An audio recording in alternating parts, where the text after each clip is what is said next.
idea for day one when I was writing Quiet Place Part 2, because when I wrote the opening for the Abbott family going through the circumstances of the first alien invasion, I thought that would be an amazing story point to drop into the real world in New York City and see how the whole rest of the world was dealing with it, and certainly under probably more extreme circumstances, being arguably the loudest city in the world, and how people would respond to that in great numbers.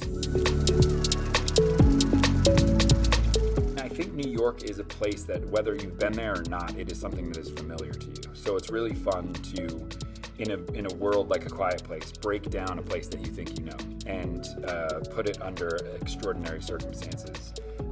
And so for me, the idea of New York was always really, really enticing.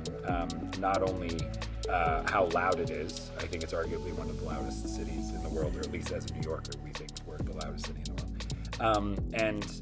But also the bond that New Yorkers have, that there is a group mentality to being in New York. And would people assist and help each other, or would they completely leave each other in the dust and run for survival of their own?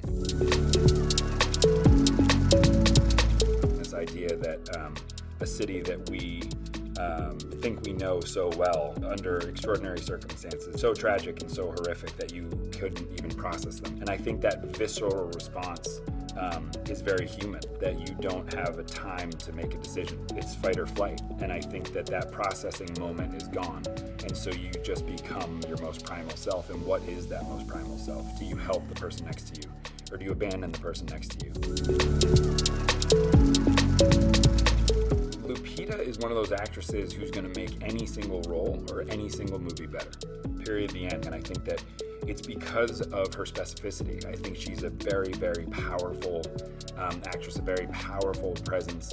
She's able to communicate such deep emotion in such a unique way, and it's just such a joy to watch. And what she did with this was not only incredibly difficult physically, but it was also incredibly difficult mentally, to put yourself in that position, to be terrorized for what we did in Quiet Place 2 for about 12 minutes, she had to do for the entire movie. And she did it so brilliantly and so elegantly.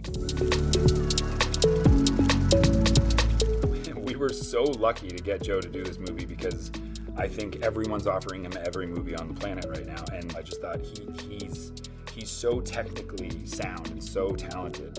And then in this movie, yet again, it's that idea of it's very difficult to play the worst day of your life and not let it feel too big or too melodramatic. And the way to do that is to be extremely talented and be able to walk a razor's edge, which is, I believe, what he played so well, which is that fight or flight thing, which is there are moments where you can see the overwhelming nature of the day hit him, and then the specifics of the tiniest thing, which is this friendship with Lupita that is burgeoning right here in front of our eyes. He gets to play the specifics of how much that means to him. So all those colors and variations he played so well, and so that to me is the two of them are the heartbeat of the movie. Jaimin was actually the key that I knew would connect the two worlds. I knew that his story at the fire is where I came up with the idea for the prequel, that story that he told was so incredibly intense and so dark, and you found yourself just wanting to know what was that experience like, and it all happened behind his eyes. He was just telling a story to Killian, and I just thought, what if we actually experienced his story firsthand? But you didn't know it was his story. You start going through it with the whole city, and then you will meet Jaimin in day one, and that'll be the link to the two stories.